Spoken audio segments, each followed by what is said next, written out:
commentator, a media personality, a journalist and an author, a gay libertarian activist, a Trump supporter, and the author of a New York Times bestseller, Dangerous. You have written to me about all of this and frankly couldn't believe what you heard. Magnificently articulate.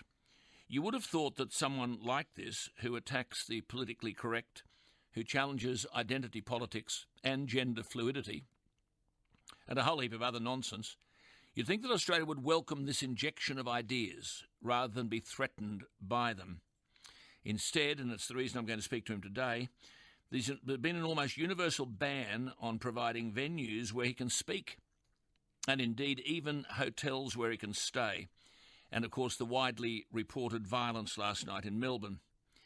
Lest people think this is uniquely related to Milo, you might recall earlier this year, in April, Ayaan Hirsi Ali had to cancel her Australian tour because of so-called security concerns. She was due to speak in Brisbane, Melbourne and Sydney, and I was to interview her. She was going to speak about reforming traditional Islam and confronting militant Islam. She's a Somali-born, Dutch-American activist, author and former politician, an outspoken opponent of female genital mutilation.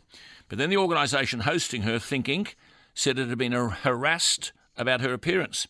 Its insurers were contacted and told there could be trouble, and venues where she was scheduled to speak had been contacted and warned that there would be protests when she was due to appear. Much of this was done by an individual called Syed Murtaza Hussain of the Council for the Prevention of Islamophobia, and he informed the festival hall in Melbourne there would be 5,000 protesters outside the venue if the engagement went ahead. There was an appeal on change.org to prevent Ayaan Hirsi Ali from speaking, and I asked at the time where government fitted into this. And I said if Malcolm Turnbull was worth two bob, he'd be on the phone to Ayaan Hirsi Ali and simply say, "It's the Prime Minister here. I've read that you have security concerns, not in a country of which I am Prime Minister."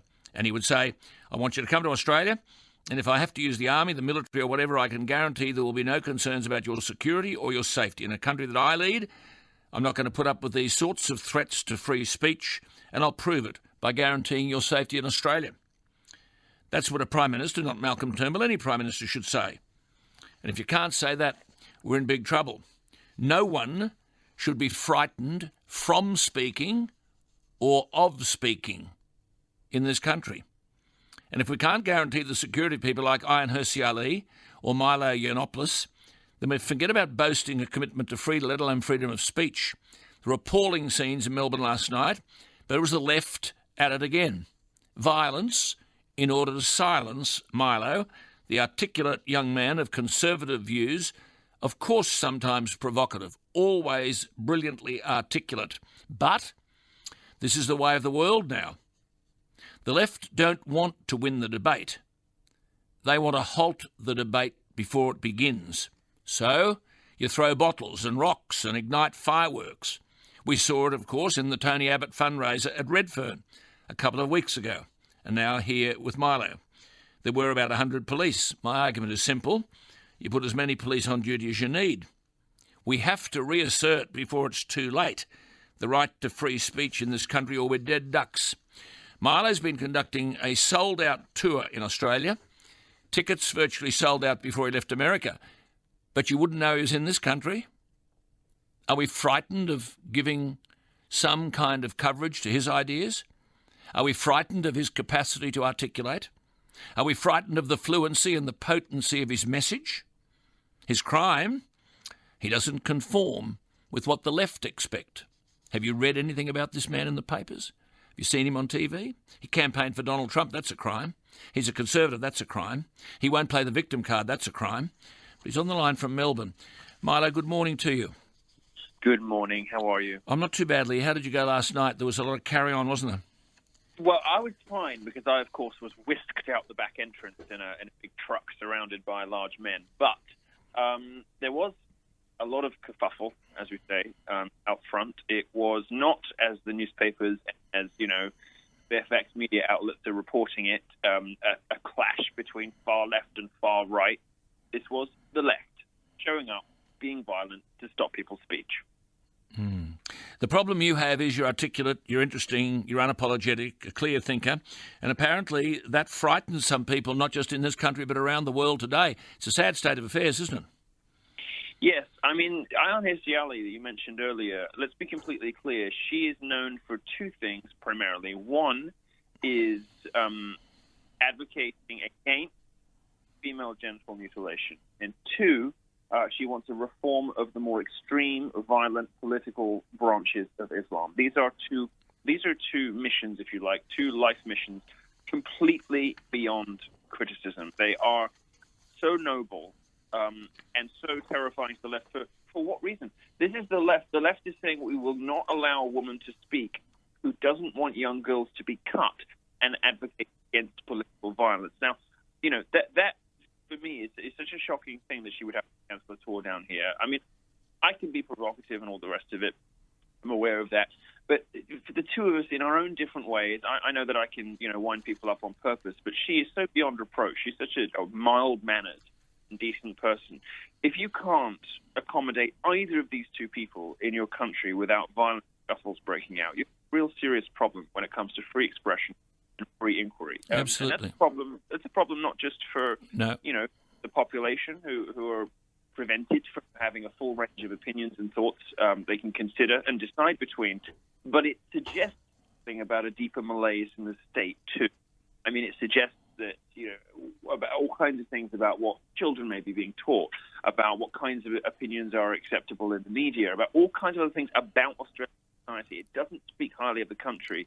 If there's one silver lining, and it isn't really much of one, it's that the problem seems to be just as bad everywhere else in the West. Absolutely. You said recently, we've got to the point where citing studies and questioning facts is enough to get you blacklisted from the media, from academe and the entertainment industry. I live in America, where the touchiest subject has always been race. Liberals have been calling conservatives racist for decades to shut down debate, but recently they've stepped up their assaults. They don't call us racist anymore. They call us white supremacists or neo-Nazis. You say hilariously, they even do it to me, despite the fact that I have a black husband and have never uttered a racist sentence in my life. To your great credit, of course, you stand up against all of this, because that's the ultimate answer, isn't it? Yes, of course it is. And on my tour, when I speak to these huge audiences that are coming out to see me, I tell them one thing very simply, and it is, don't give up on your sense of humour or your commitment to facts, reason, and logic. If you're in the right and you can explain yourself to other people while making them laugh, which is what I try to practice what I preach. I try to be as funny as possible in my talks. If you can take people with you with humour and be utterly unapologetic about your points of view, you will win. Yes, I must say on laughing, can I just tell my listeners, Milo did say this, laugh and keep laughing, and between your uncontrollable fits of giggles at the comical excesses and hypocrisies of the progressive left, keep spitting facts and data and logic. And if you can be a happy warrior instead of the usual fulminating Fox News host, if you can be charming, likeable, attractive, funny and modest like me, you'll win. Oh, don't we need you? Don't we need you? but you see, I'm well known on 3 continents for my humility. Just a quick one without dwelling on it, and I do just want to let my listeners know this nonetheless. It is extraordinary, isn't it, that you've even struggled to get a venue in which to speak or a hotel in which to stay? Yes, it is. Even hotels. We can't pull money at hotels to allow me to stay in them.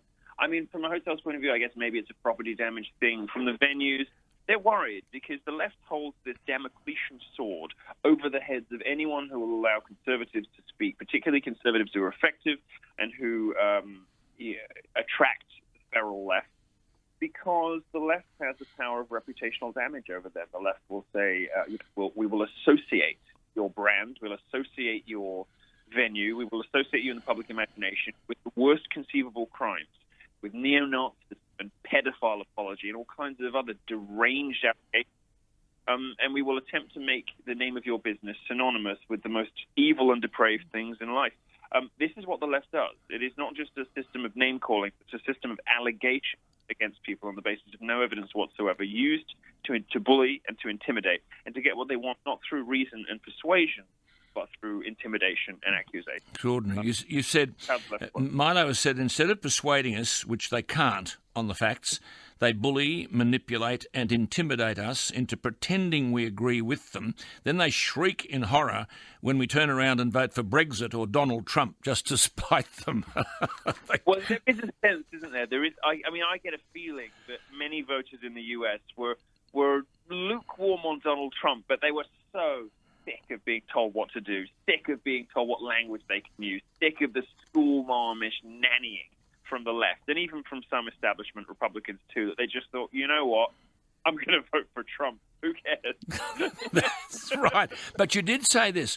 You say the tide is turning and the end of social justice is coming to an end, the era of social justice. All we defenders of common sense have to do is press home our advantage. Conservatism and libertarianism need an injection of good humour and mischief, so grow a spine and grow a sense of humour. Australia, of all places, is not lacking in either courage or comedy. That's the challenge. Yes, it is. And, you know, I think Australia is rising to that challenge. I have been so impressed and heartened and flattered. And I felt so. It's been so wonderful to see. I'm at 13, probably we're at 14,000 people showing up to my shows over the course of a week. We've had to add new dates all the time. We've got a third date in Sydney added on Wednesday, and then of course my finale in the Gold Coast on December 7th. We're adding shows. We're adding capacity. One of the problems we have is not just venues cancelling on us, but finding venues big enough to host us. It's a really remarkable thing, and I think Australia is rising to the challenge. I don't want to speak too soon, touch wood. No. Obviously, your politicians are a mess and your media is a mess, but ordinary Australians seem to be getting it. But it's hard, isn't it? You said politicians are a mess. You've got this intelligent... I mean, he is an intelligent person, this Andrew Leigh, a federal Labor MP, and he said... Our democracy doesn't need to hear from Yiannopoulos because his views are the antithesis of an open, multicultural, outward-looking Australia. I mean, this is the bloke, Andrew Leigh, who wrote a book titled, without a hint of irony, Choosing Openness. What?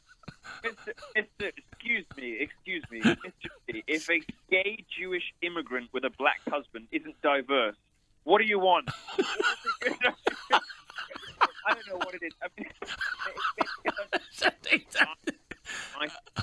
God. Conservative. It wouldn't matter if I were a paraplegic lesbian Muslim immigrant. It wouldn't matter because I believe in the small state and low taxes and free speech. I don't think I'm going to be diverse enough for him no matter what. No. Just before we go, you've been marvellous. Look, what with the future, where do you see, because you speak all over the world about these issues, where do you see us going? Well, I think Europe is lost. I think America's on the precipice. I've been very heartened by the response to me in Australia. And note, by the way, in that mess last night in Melbourne, the left really showed us who they are. They didn't just come for people lining up to see my talk. They attacked the police. They attacked other people. They attacked journalists. They attacked some Sky News journalists. They showed us who they are. Petulant babies who throw their toys out of the pram, when they can't get their own way through intimidation and through bullying. So I think it's on the front page of at least one newspaper today. I think they showed us who they are, and I think Australians are going to be very wary of anyone. Good on you. Die to that or shit. Good on you. Good on you, Milo. Lovely to talk to you. And look, we'll keep in touch. You keep doing what you do, and you do it very well. And above all else, you put a smile on our face. So we love that as well. Thank you very much for your time. Thank you. Take care now. Thank you. You too. There he is, Milo Yiannopoulos.